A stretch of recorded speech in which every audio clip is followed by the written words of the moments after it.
Baba!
Hali ya mtoto inazidi kuwa mbaya na wewe hutaki tumpeleke kokote pale. Hivyo una uchungu eh? Mimi naumia kama mzazi. Kwa hiyo mimi sio mzazi? Au unahisi sina uchungu na huyu mtoto? Au kwa kuwa unajifanya wewe umemzaa peke yako, si ndio? Nisikilize nikwambie, mimi kama baba nateseka sana kumuona mwanangu akiwa katika hali kama ile. Au wewe shauku yako kuona huyu mtoto anapotea? Au unataka kuona tunampoteza mtoto wetu? Sasa nisikilize kwa makini. Unatakiwa unisikilize mimi kwa usalama zaidi. Usiponisikiliza, tutakosana katika hii nyumba. Tutakosana katika hii nyumba nakwambia.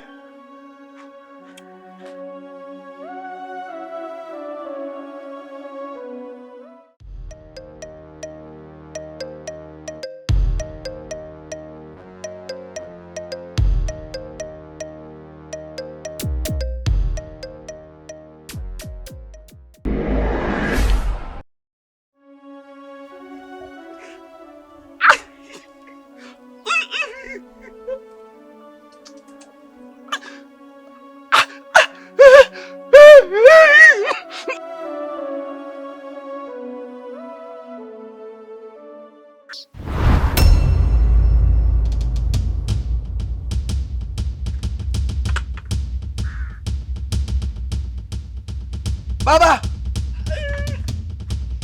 Baba! Baba! Baba, nini shida baba? Nini baba?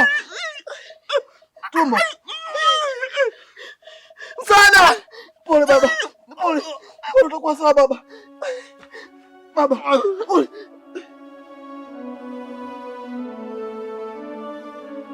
Baba. Baba. Baba. Baba, mkoniambie baba. Baba, fungua macho niambie mwanao niko hapa baba. Jamani msaada. Jamani naomba msaada mimi. Baba!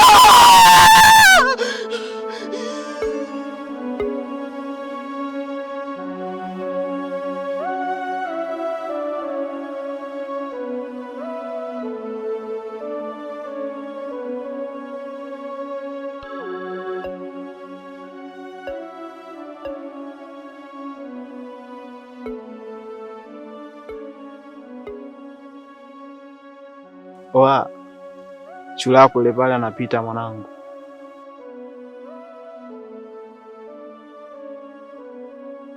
Shega.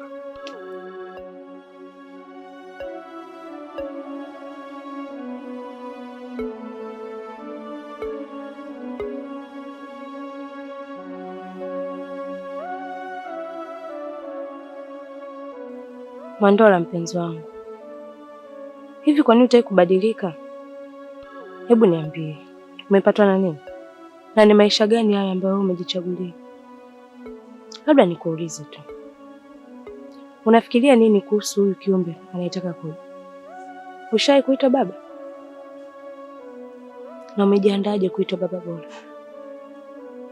Badilika basi mpenzi wangu, muonee huruma hata huyu kiumbe alipo tumboni. Mimi nimekuelewa mama mtu. Unaelekea wapi? Naelekea nyumbani. Ngoja nikusindikize.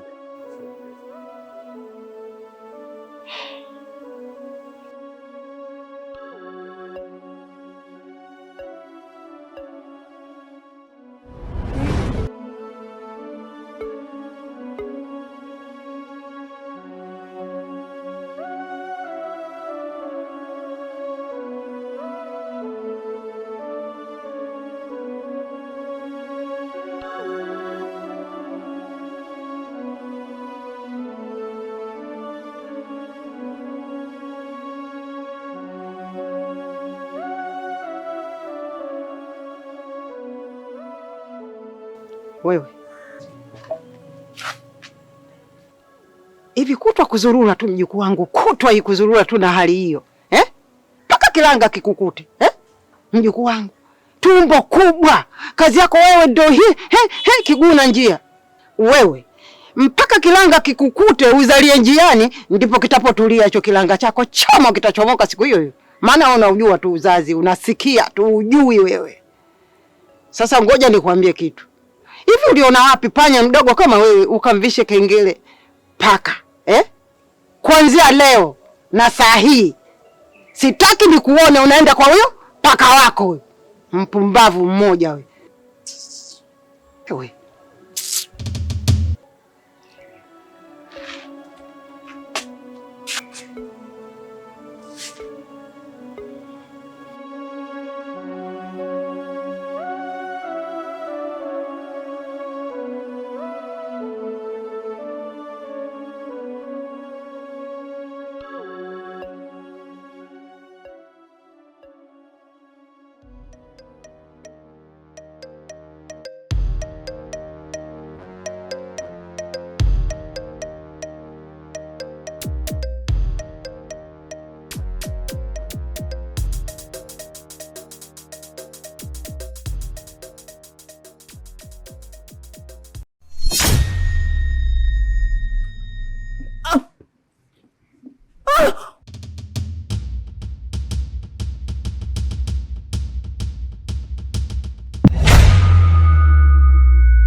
Mwandola, hebu kaa chini.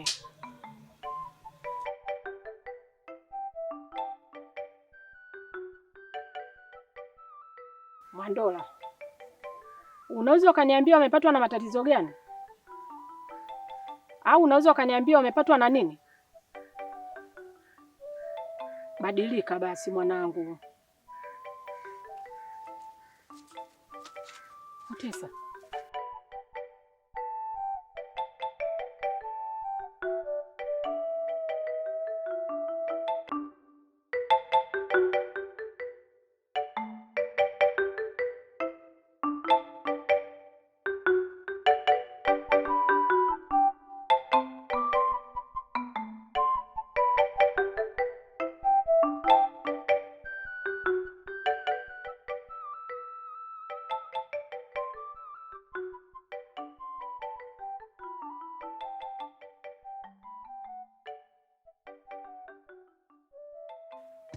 Mama mdogo, mimi natoka kidogo.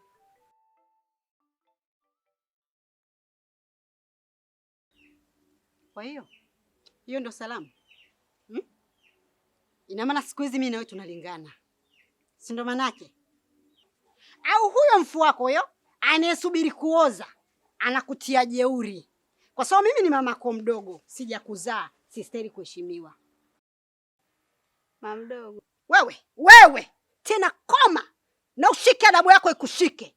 Naweza kuwa mamako mdogo mimi? Nilikuwa mamako mdogo usingenipa heshima? Mpuzi mkubwa wewe.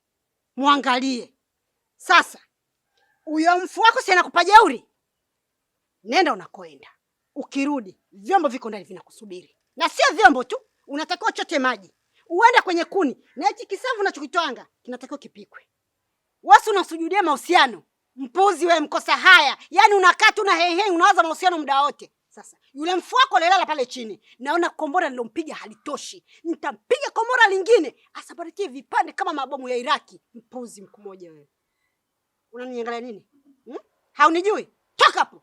Mpumbavu wewe. Toka! Kwani unaniangalia nini?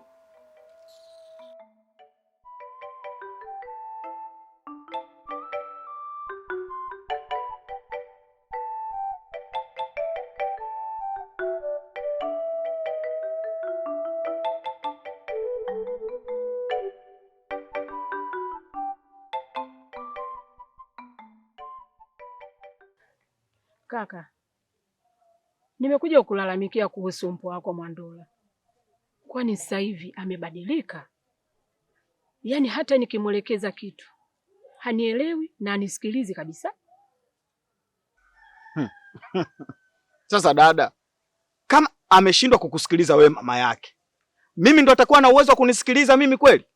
Nisikilize nikwambie dada yangu kitu cha maana. Wahenga wanasema kwamba asiyesikia la mkuu huvunjika mguu. Sasa huyu mwanao huyu hajavunjika mguu, amevunjika akili kwa kuto kukusikiliza wewe mzazi wake. Mume wangu, lakini useme hivyo unakosea. Kumbuka ule ni mjomba wako. Usipomsema wewe mpwa unataka nani amseme? Wewe ndo mwanaume mwenzie, usipomwelekeza wewe nani amuelekeze? Kaka, ni kweli kabisa wifi anachoongea. Na mimi ndo maana nimekuja kwako ili unipe msaada. Mimi mpwao nimemshindwa. Na ndio maana nimekuja kwako unipe msaada. Kwa kuwa wewe ni mwanamume mwenzie, uende ukimwambia atakuelewa. Na pia wewe ni mjomba wake. Lakini pia kumbuka wewe ndio mama yake dada. Sasa kama yeye hajakusikiliza wewe, ndo atanisikiliza mimi mjomba? Wote wanaume tuna midevu chekwa imekaa hapa.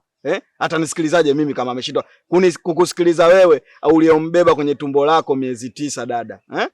Sawa, na ndio maana nimekuja kwako kaka. Ili tuangalie jinsi gani tunaweza tukamsaidia mtoto. Dada, narudia tena. Niko chini ya miguu yako. Neno langu nalirudia tena kama umeshindwa kunielewa. Wewe ndio mama yake, ameshindwa kukusikiliza. Mimi atanisikilizaje dada yangu, mbona unanipa mtihani? Mule mtoto kama mung'unya, tayari kasharibikia ukubwani dada yule. Mume wangu. Koma kabisa, mambo ya kifamilia ya kuhusu. Naongea na dada yangu. Unashadadia mdomo mrefu kama chuchunge. Mme wangu. Unataka mimi nipigwe mitama? Macho sioni, mbele sina, nyuma sitikisiki. Niacheni.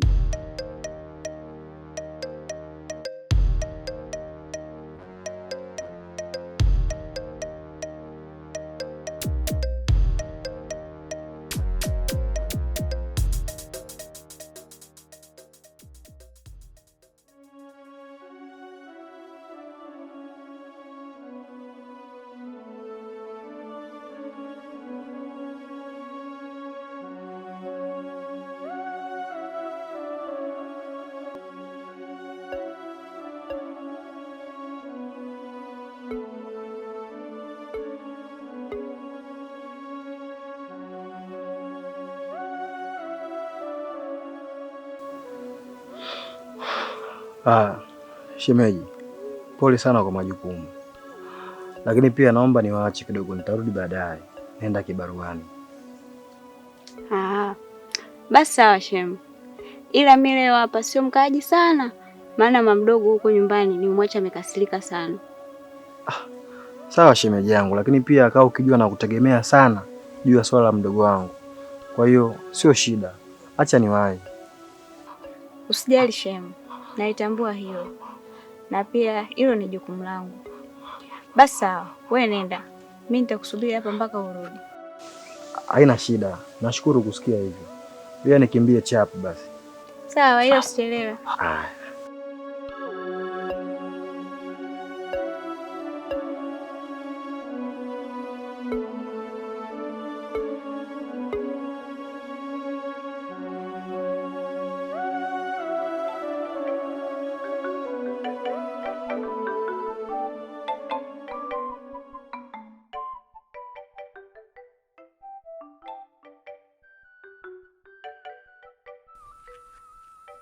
Kaka mzima kabisa. Bwana, umekuwa mtu mzima sasa, yaani umekuwa mama. Kaka jamani, ni kama vile uliniacha mdogo sana. Sasa ulikuwa mkubwa Aya, niambie, mama naye jambo? Mama mzima kabisa. Na kaka yako naye?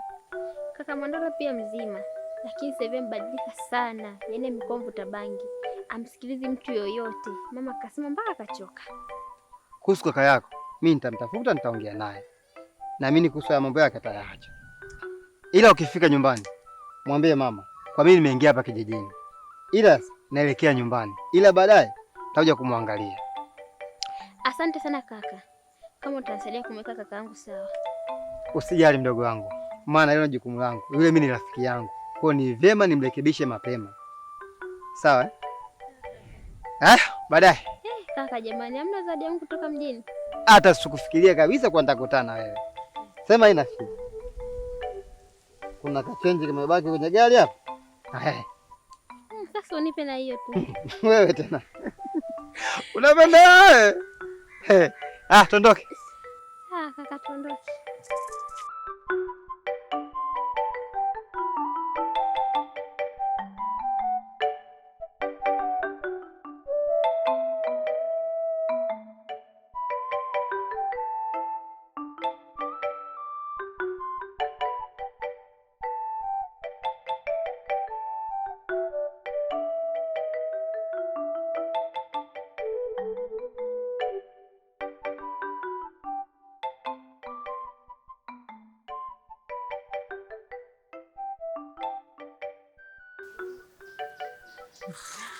Tesa mwanangu, umekuja na furaha leo. Unalivi? Mbona umekuja na furaha hivyo mwanangu? Yaani mama, nimekutana na kaka Mapombe, ametoka mjini. Amekuwa mzuri huyo. Huyu Mapombe mtoto wa Mzee Roja? Ndiyo mama, huyo unamjua wewe. Ni bora hata amekuja. Inawezekana labda amekuja kumuuguza baba yake. Jamani, amefanya vizuri. Ni kweli mama. Hata hivyo amesema baadaye jioni atakuja kuone. Natamani nimuone mwanangu. Nami nimemisi. Namsubiri kwa hamu. Sawa mama. Acha nisaidie kuchagua msele.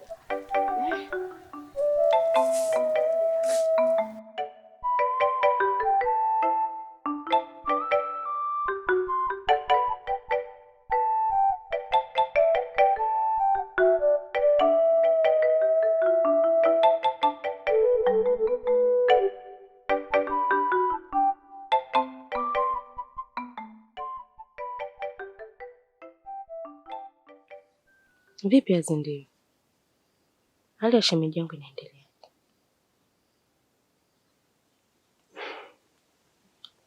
Hali yake kama unavyoiona hapo, inazidi kuwa mbaya kila itwayo leo. Yaani mimi sijui hata nifanye nini, maana nimechanganyikiwa. Pole shoga yangu. Lakini mlijaribu kwenda naye hospitali? Tumeenda naye hospitali, lakini hakuna majibu tuliyopata yanayoeleweka. Maana tumempima vipimo vyote, tumemaliza. Na daktari amesema huyu haumwi. Haumwi? Sasa kama haumwi, mbona hali yake inazidi kuwa mbaya? Yaani mimi hapo ndo ninapovurugwa. Tena nachanganyikiwa kabisa. Sijui hata nifanye nini.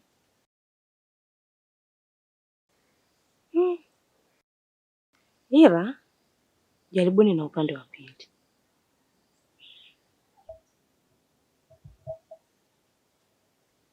Sawa, nitaongea na kaka yake. Haya, mimi niwaache. Sawa, mimi sikusindikizi lakini Wala usijali.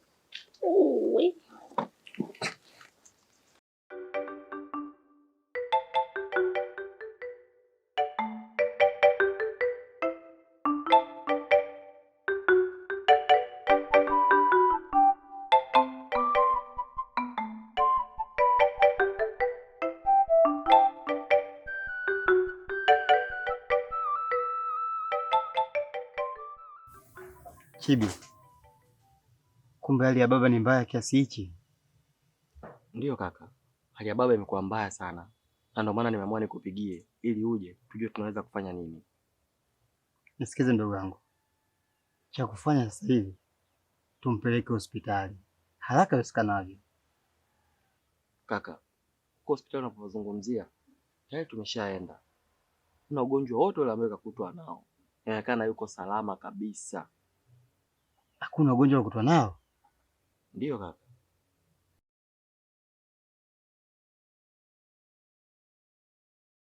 Shikilia begi dawa. Baba! Baba! Baba! Baba! Kati maji. Baba! Chibi! Fanya haraka!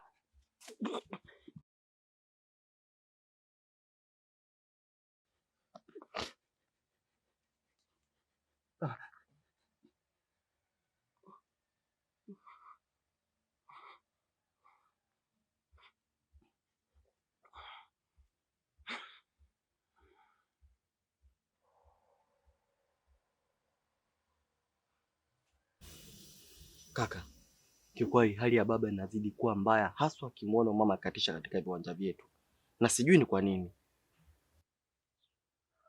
Chibi, hapa kuna jambo litakuwa linaendelea, natubidi tufuatilie haraka sana.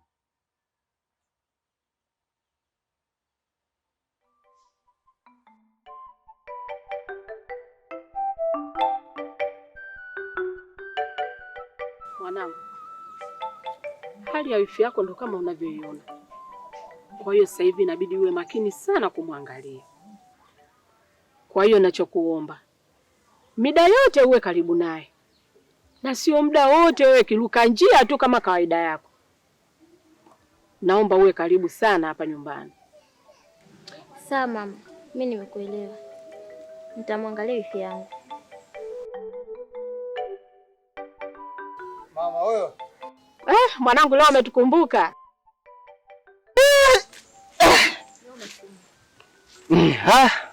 Zaba. Tunaendelea vizuri. Pole na matatizo yaliyokukuta. Tashukuru Mwenyezi Mungu. Kwa sasa hivi anaendelea vizuri. Hata hivyo nimemwacha amelala hapo. Yupo na dogo hapo, nimwangalia. Vipi shemeji yangu? Unaendeleaje? Mimi niko poa. Vipi tena? Wewe mwondoa yuko wapi? Yaani kuhusu huyo ndugu yako. Sasa hivi yani simuelewi kabisa. Amebadilika na ni matatizo matupu hapa nyumbani. Na ndo kama unavyoona hali ya mwenzie. Na ye hajali lolote. Yeye anachofikiria yeye muda wote ni bangi na yeye, mipangi na yeye. Yaani hata simuelewi hata kidogo. Umwa sasa mtihani. Shemeji yangu, pole sana. Asante shemeji, nishapoa. Kwa hiyo sasa hivi mama Mwandola yani anapatikana sehemu gani? Nani? Kaka. Yaani sasa hivi mkute hapa? Sasa hivi namkuta huko kijiweni, anavuta bangi na unwe zake. Basi sawa mama, mimi ngoja niwaache.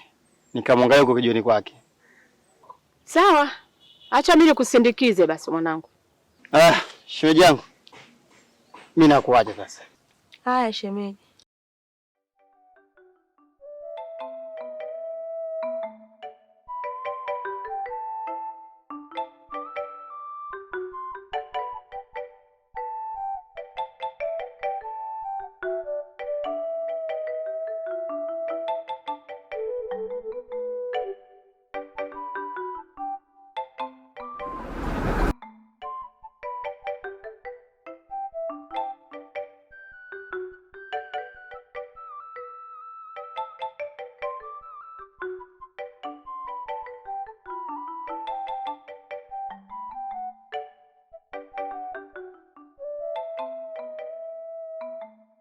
Mama, mimi naona bora tuishie hapa.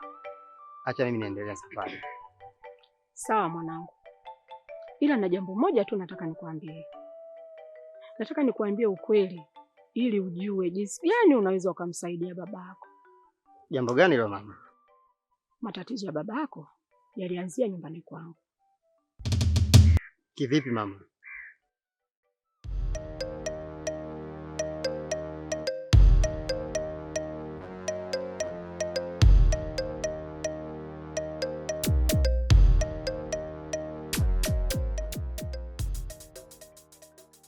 Mama Otesa, vipi tena? Kuna usalama hapo? Hamna usalama. Mtoto tumbo linamuuma. Yaani linamsumbua sana. Sijui ndo kapigwa zongo. Otesa mama, unajisikiaje? Tumbo linaniuma sana. Nisubirieni kidogo.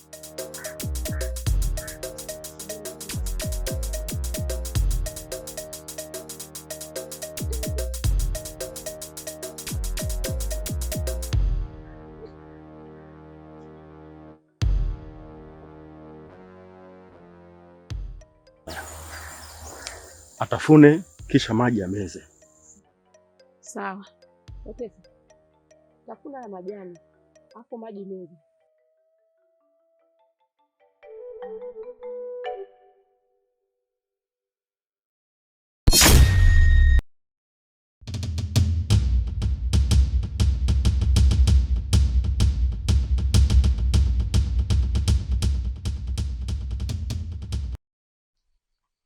Huo ndo ukweli ulivyokuwepo mwanangu. Sawa mama, mimi nimekuelewa. Pia asante sana kunifahamisha. Basi acha mimi nikuache, endelea safari yangu. Sawa mwanangu, ufike salama. Aya mama, siku nyingine basi. Aya, asante. Aya, sawa.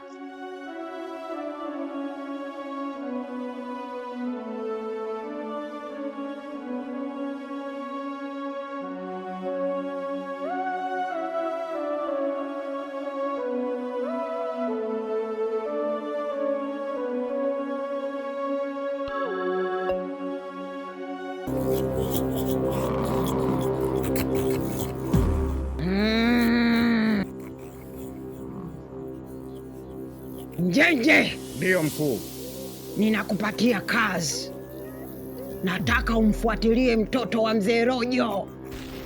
Nahitaji kujua kitu gani anafanya dhidi ya baba yake. Bila shaka mkuu, nimeipokea kazi hiyo na nitaifanya haraka sana. Lakini mkuu, naomba hata kidogo mnipunguzie adhabu, Ili jambo la mchana kuto kuona nikaona usiku tu linanitia simanzi sana, linanifanya nisiwe na raha, Lakini pili, basi nawaomba yule mtoto wangu alilala kitandani pale, mumpunguzie adhabu awe sawa, ili niwe na uwezo wa kufanya kila unachonituma mkuu kwa ufanisi mkubwa. Mkuu, mbaya hiyo. Hatuwezi kumpunguzia Njenje adhabu mpaka atakapotimiza sharti la kumleta Mpwayo Otesa hapa kwenye kirenge hiki. Akifanya hivyo, ndipo tutamwacha huru aendelee na maisha yake. Vinginevyo atabaki kuwa hivyo. Chevu, mchawi huyu ana roho mbaya huyu, ndio maana umekaukiana kau. Njenje yupo sawa sawa kabisa. Hii ni 3-6 mstari wa 7. Huruma sio malezi. Hizi kazi zetu hazihitaji huruma hata kidogo. Sawa?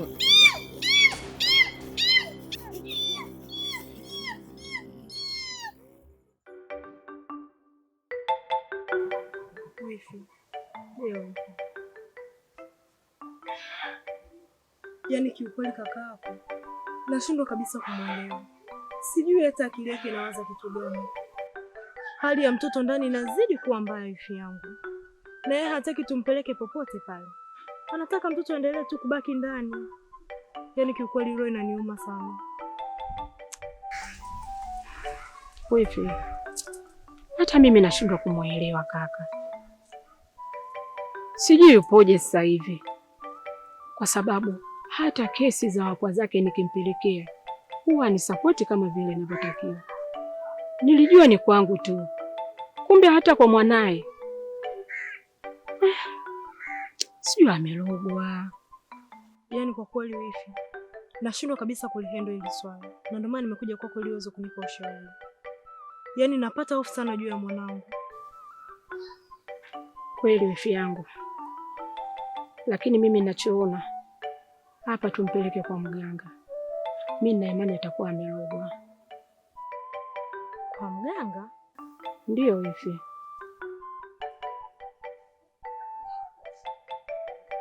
Wewe unahisi hiyo inaweza ikasaidia wifi? Aswa, mimi nina imani hiyo.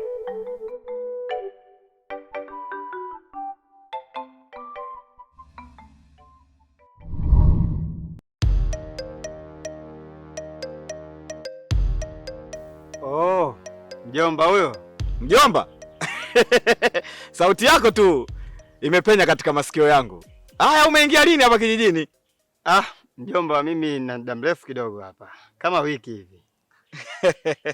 Kwanza pole sana kwa matatizo mjomba bwana, Tushapoa mjomba tayari. Nashukuru Mwenyezi Mungu, sasa hivi kidogo anaendelea vizuri. Unajua mimi mwenyewe nilivyosikia tatizo la ugonjwa wa babako, kiukweli nimesikitika sana mjomba. Yaani imeniumiza hiyo. Baada ya hilo jambo, wewe kama mtoto sasa umechukua hatua gani mjomba? Na baba yako tu tayari upo kitandani, na sisi tunawategemea nyinyi watoto mtushike mkono pale tunapokuwa katika matatizo. Kwa sasa mjomba, sisi tumeamua tumpeleke upande wa pili, maana kama hospitali wamesema humu kitu chochote kile. Upande wa pili?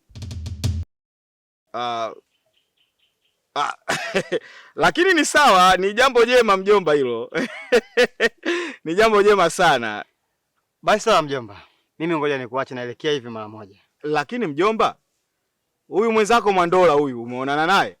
Kwa sababu bwana, kabla sijapata tatizo hili la macho, ukitoa zile nywele alizozifuga, kaweka plasta bila hata kuwa na kidonda. Mtoto ananisumbua yule. Mwandola bado sijaonana naye, ila na mpango wa kuonana naye, na ndio maana naelekea hivi ili nikaonane naye. Kaa naye bwana, uongee naye bwana. Basi acha mimi nitembea mwendo wangu wa bata mjomba bwana. Usijali mjomba, mimi nitaongea naye, natumaini atanielewa tu. Basi baadaye.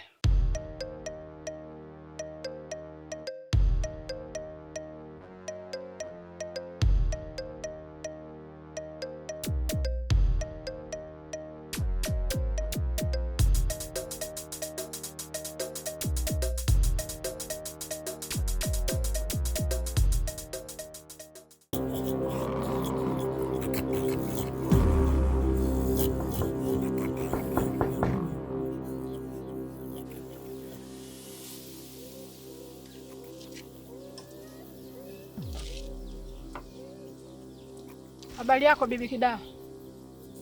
Sikuja kufuata salamu yako hapa mimi. Kilichonileta hapa, namtaka mjukuu wangu arudi nyumbani mara moja. Unajua wewe, hamnijui vizuri mimi Mnanitania tania tu au mnaniona tu juu juu. Sasa umeshauwasha moto. Na huu moto ni wa Sofi. Utatafuta maji ya kuzimia. Yashakuwa makubwa.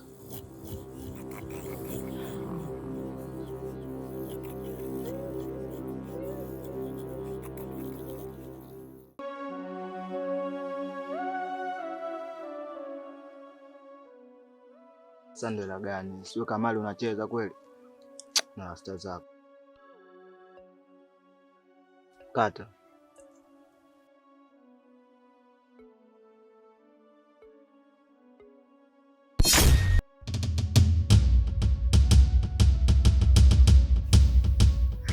Vipi hapo?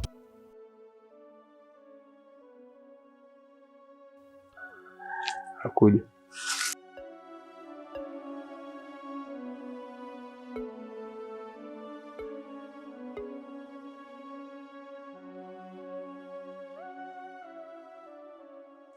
Mwandola sija katokea sima askari hapa tukaanza kukimbizana hapa maskani.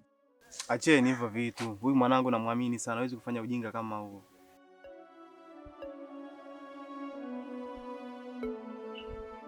Mwandola, mbona ubadilika hivyo rafiki yangu? Ni maisha gani ambayo umejichagulia hayo? Hebu jitazame jinsi ulivyo. Yaani umekuwa mchafu, ujijali mwenyewe. Sasa usipojijali wewe, nani atakujali wewe? Unakujua unaofikiria wewe, usipojisamini wewe, nani mwingine atakusamini? Kwa nini umekata tamaa na maisha yako? Kwa nini umekaa na watu ambao wale wamekata tamaa katika maisha yao? Kwa nini unakuwa mtu mfu aliyekuwa hai? Badilika basi. Hapo ulipo unatarajia kuitwa baba. Umejiandaje kuitwa baba bora? Unamwandalia maisha gani mwanao ajaye? Hivi unafikiria kesho yako kweli?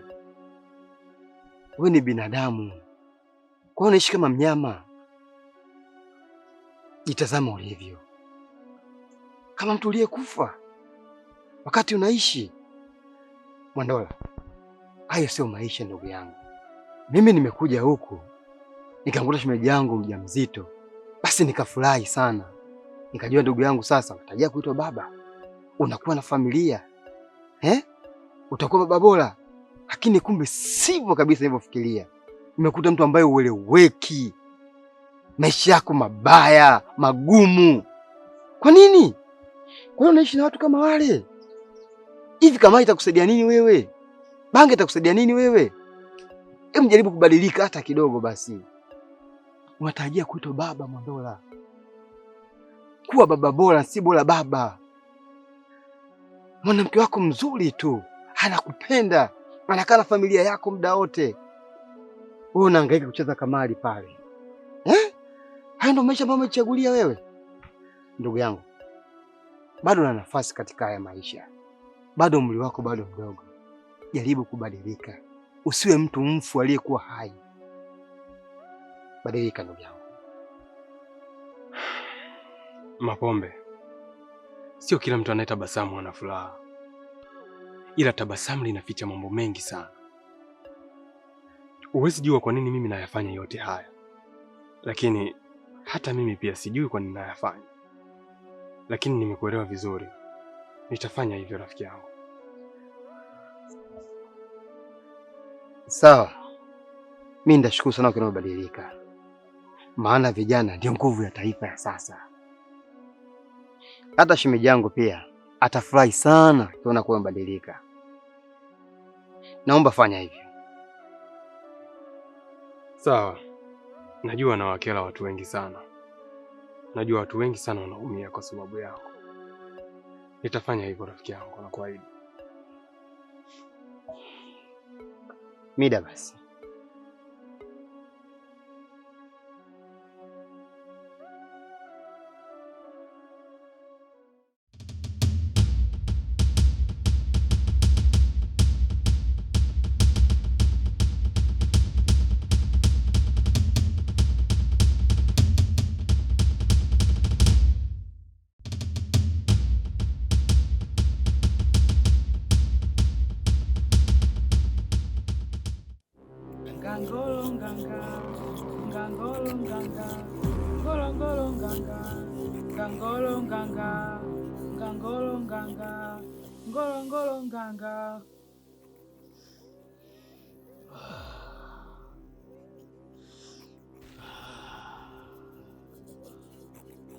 Wanadamu,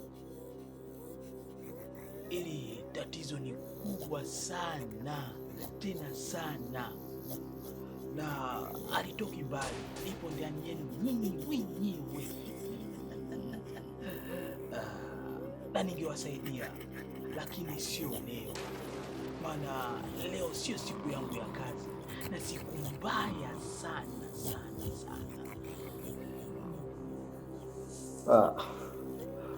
Sasa unatusaidiaje mtaalamu? Manake sisi tuna shida. Mimi ninachokihitaji mdogo wangu apone.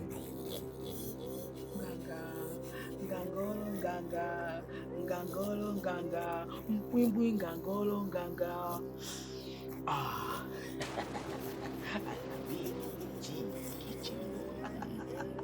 Sasa msijali, ndugu yenu na atapona kabisa na hili litaisha.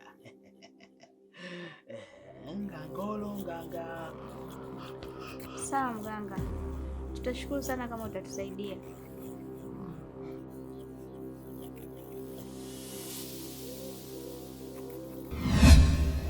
Mganga, kilicho nileta hapa, kuna wateja wako watatu wametoka hapa kwako.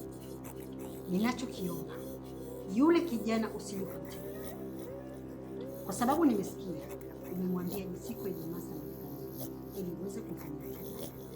Na kuomba achana na hiyo tiba kabisa, mwache. Na kama utanisikiliza nitakupatia pesa 25 kasi. Mbaya hiyo.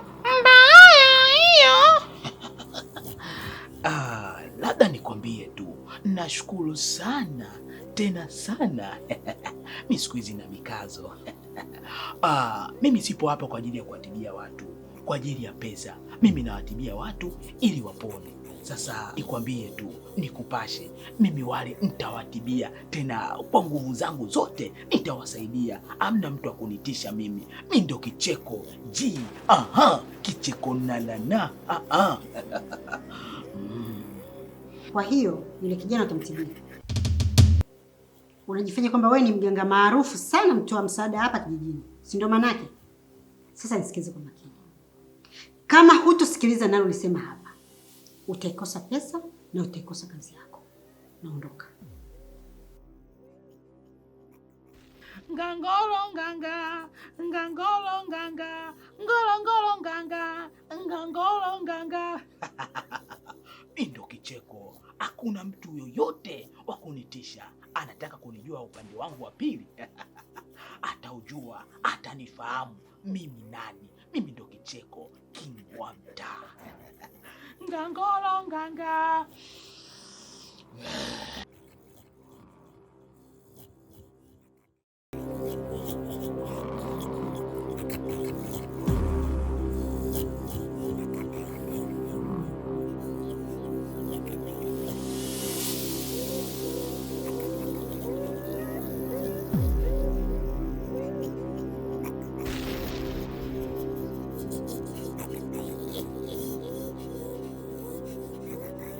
Mkuu, nimekuja.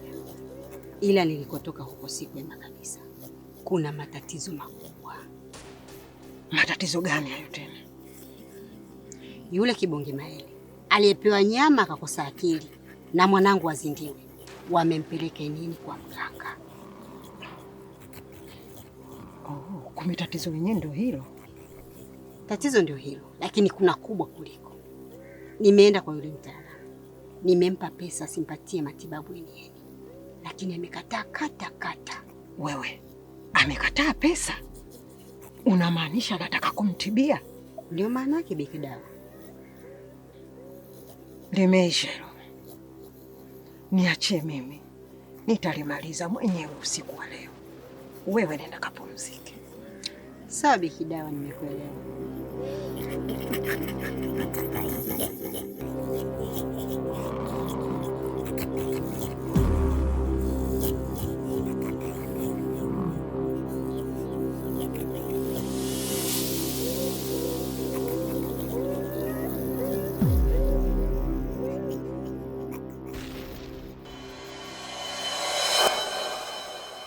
Kibonge Maele, wewe uliyepewa nyama ukakosa kupewa akili.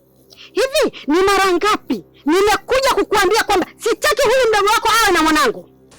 Kwa nini unang'ang'ania? Bora nimekukuta. Hivi wewe kijana, unajikuta nani hasa kwenye huu mtaa? Yaani unajikuta jemedari, si ndio? Kwa nini wewe sio mwelewa?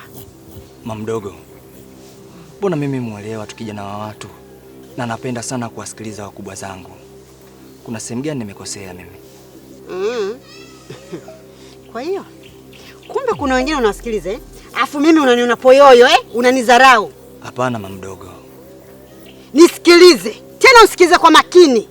Hivi ni mara ngapi nimekukanya usiwe na mtoto wangu? Ni mara ngapi nimekukanya usiwe na Zindiwe? Enieni, usinitafute la rohoni. Usinitafute la uvunguni na kuomba, kaa mbali na Zindiwe. Kama hutonisikiliza, kitakacho kukuta tusilaumiane. Si unanisikia? Nimekuelewa mama mdogo. Akili kichwani mwako. Puzi mkubwa wewe. Kwa nini unachokoza familia yangu? Wewe ni nani? Nimesha kuambia sitaki mwanangu awe katika huu ukoo wako. Lakini wewe unajitoa akili, unajifanya mento Hizo nyama zako umepewa, umeshindwa kuzitumia vizuri. Sasa nataka nikuambie kitu. Hii ni mara yangu ya kwanza na ya mwisho kutia unywele langu hapa. Siku nikirudi utalitaja jina langu la utoto. Wewe si hodari sana kwenda kwa waganga? Kama ni hodari, nenda wewe na hilo ndondocha lako. Lakini sio kumchukua mwanangu na kumpeleka kwa waganga. Sitaki! Sitaki kumtafuta mwanangu matatizo. Kwa nini unaingilia maisha yangu wewe? Unanijua vizuri. Sasa leo nimekuja kiutaratibu. Ila ukirudia tena, hutosikia huu mdomo wangu nikiufungua. Abadani asilani. Ila utakachokipata. Mimi ndio Sauda. Nadhani unanifahamu vizuri na mtaa mzima unanijua.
Bigidawa, karibu.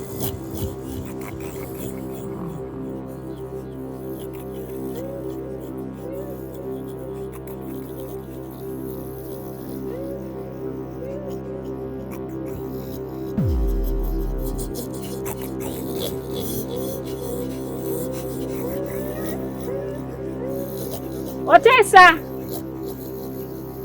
Otesa! Otesa! Otesa!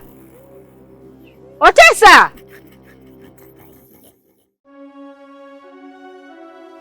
Otesa!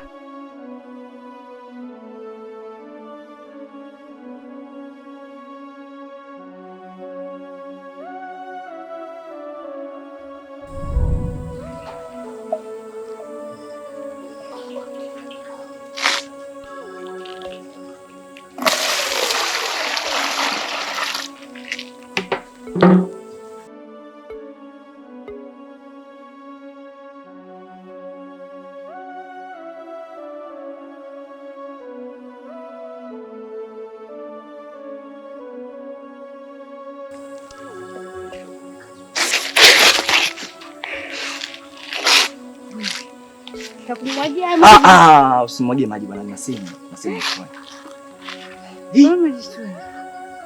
Haki ya Mungu, kumbe mtoto mwoga kiasi hichi.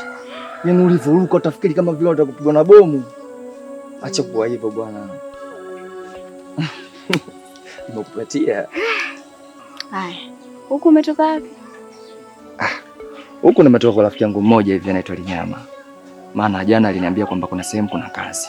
Ndio maana nimeamka asubuhi kwenda kuisikilizia hiyo kazi. Wewe tena. Kazi najua lolote hili? Wewe tena umeanza na wivu wako. Unafikiri natoka wapi kama sio kazini? Alafu, hebu acha nikusaidie kuchota maji. Unajua tena nimefika Doni. Utaweza? Kwa nini nisiweze? Yaani wewe unaweza vipi alafu mimi nishindwe? Alafu msipendi ujue madharau yako ujue. Takuchapa. Nimekumbuka kitu. Nilikutana na mama yako mdogo. Ana mapya au yale ya kila siku? Anatoa wapi mapya? ni hali ya kila siku. Tena ameongea maneno mabaya kwelikweli, yani kiasi cha kwamba mpaka moyo wangu bado una wasiwasi mpaka sasa hivi. Unatakiwa umzoee mamangu mdogo, kwani mimi ndo naye kupenda inieni na sitoacha kamwe.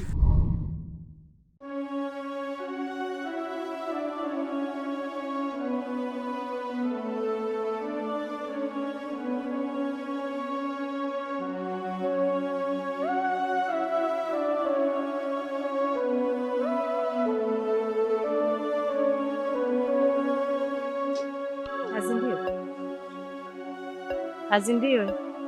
Wewe Azindiwe. Mbona unasafiri umbali mrefu kiasi hicho? Alafu nauli ya kurudia umeacha nyumbani. Kidaa, kikubwa ni kufika tu ulipokusudia. Hapana. Kwani kufikiria sana kipindi ukiwa kwenye matatizo hakunaga majibu yenye faida. Sasa Kidawa, mimi nafanyaje kwa wakati kama huu? Ninayopitia ni magumu. Azindiwe, jifunze kupokea lawama ili ujifunze kitu na sio kujutia. Sawa, mimi nimekuelewa.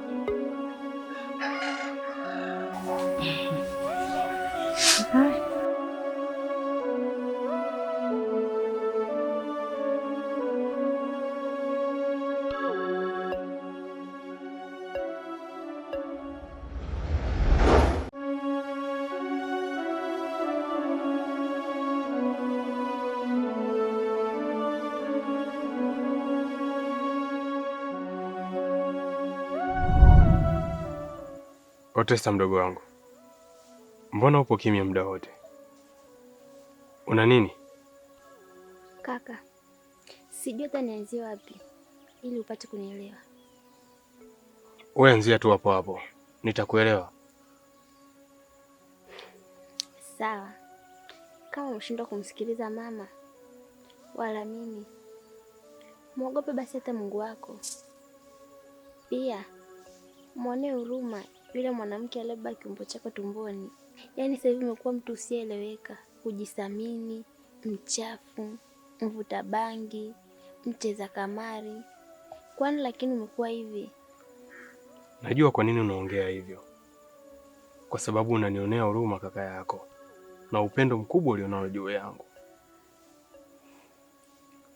Watu wengi wanashangaa ni kwa nini mbadilika. Lakini kiukweli hata mimi huwa najishangaa sana. Ni kwa nini mbadilika kiasi hiki? Kaka, Kiukweli mdogo wangu, hali hii inanishangaza sana. Huwa nafanya vitu pasipo kujua nafanya nini. Inaniumiza sana. sawa kaka, mimi nimekuelewa, ila ni vyema ukabadilika, maana unatarajiwa kuitwa baba sasa. Usijali mdogo wangu, lakini hata wewe unakaribia kuitwa shangazi.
Dada, huwa nikisema kwamba wewe unawadekeza sana hawa watoto, unakuwaga unanibishia.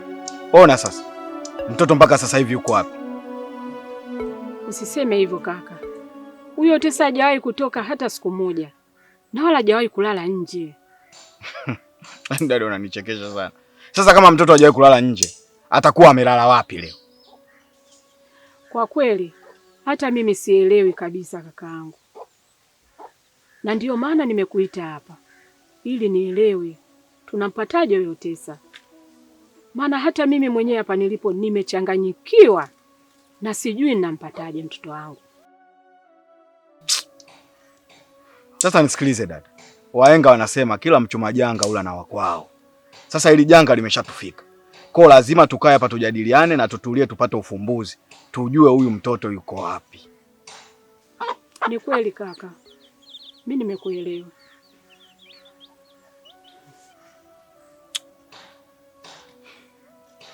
Haya matatizo haya kila siku, tatizo hili halijaisha linakuja hili, lile halijatoka linaingia hili. Sasa mimi nitakuwa mgeni wa nani jamani? Niangalie macho yangu hapo hapo, niangalie watoto wakorofi hapo hapo, si nikuangalie na wewe dada na mambo yako. Sasa mimi nitakuwa mtu aina gani? Kakaangu, wewe ndo mjomba, naomba tu tusaidiane juu ya hili.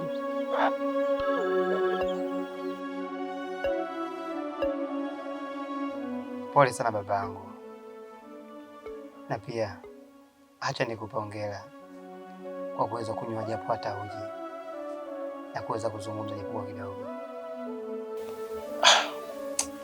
Asante sana mwanangu Mapombe. Niseme nimshukuru tu Mwenyezi Mungu, maana hali ilikuwa mbaya sana. Ni kweli unachosema, ni jambo la kumshukuru sana Mwenyezi Mungu, maana hali iliyokuta nayo na ya sasa vitu viwili tofauti. Baba, naweza kuuliza swali? Uliza tu mwanangu. Unajua, mimi mpaka sasa bado nipo gizani, sijui naanzia wapi kuweza kukusaidia ili uweze kuwa sawa baba yangu, maana hali yako ni mbaya sana. Baba, hebu tuambie, nini chanzo cha tatizo lako?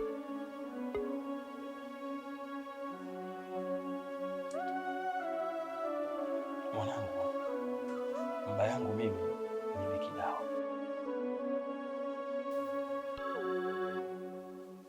Yeye ndio alisababisha hayo yote. Kivipi baba? Wiki Dawa ndio anayehusika na aliyesababisha yote haya.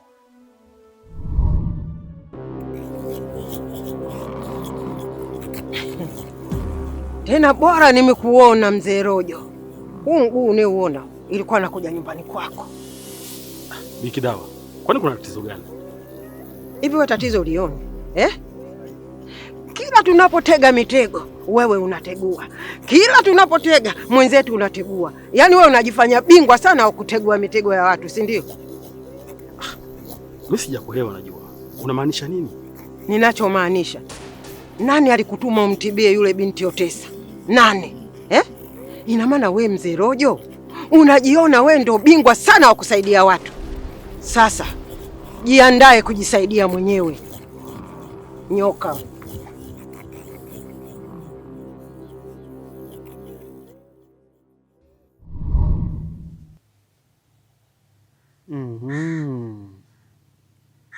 Sasa nishaanza kupata picha tayari.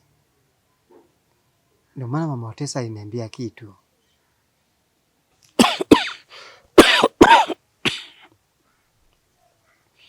Bibi Kidawa ndio mtu anayewatesa watu wengi sana hapa kijijini, ila kwa sasa mimi nataka aumbuke, na kuna mtu mmoja tu ndio anaweza kumuumbua. Baba, huyo mtu ni nani na anapatikana wapi ambaye anaweza kutusaidia? Anaitwa Tano. Anapatikana katika kijiji jirani. Mnapaswa muende kwenye makazi yake yeye ndio atakayekuja kukikomboa kijiji chetu. Sawa, sisi tumekuelewa. Sasa huyo mtu sisi tunaweza kumfikia vipi? Chibia, alete simu yangu ndani. Sawa.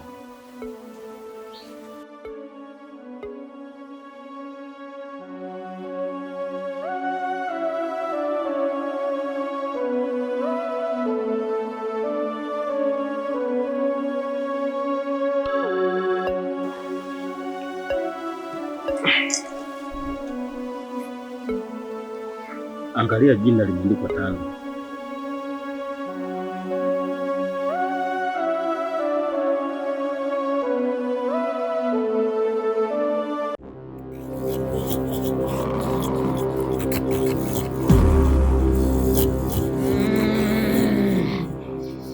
Nimewaiteni hapa, hiki ni kikao cha dharura.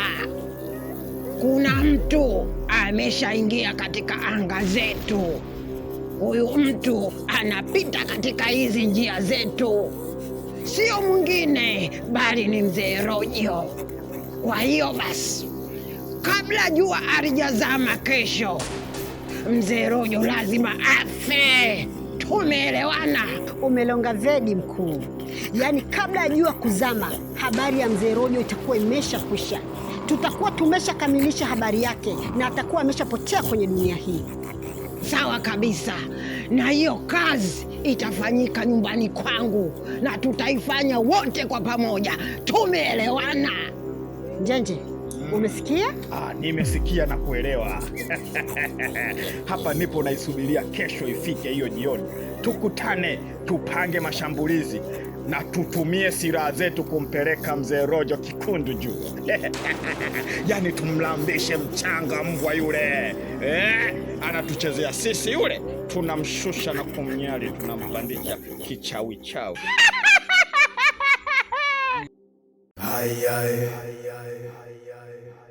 Hayae ugurugu chugura bat. Hayae ugurugu chugura bat. Hayae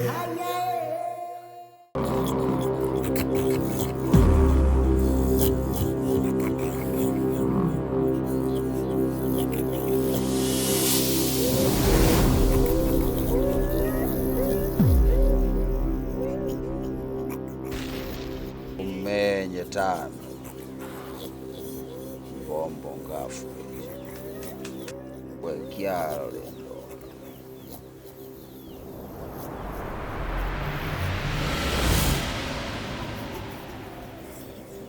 tunakusanya uchawi, tunatia moto uchawi, tunakusanya uchawi, tunatia moto uchawi, tunakusanya uchawi, tunatia moto uchawi, tunakusanya uchawi, tunatia moto uchawi, tunakusanya uchawi, tunatia moto uchawi, tunakusanya uchawi, tunatia moto uchawi, tunakusanya uchawi, tunatia moto uchawi, tunakusanya uchawi.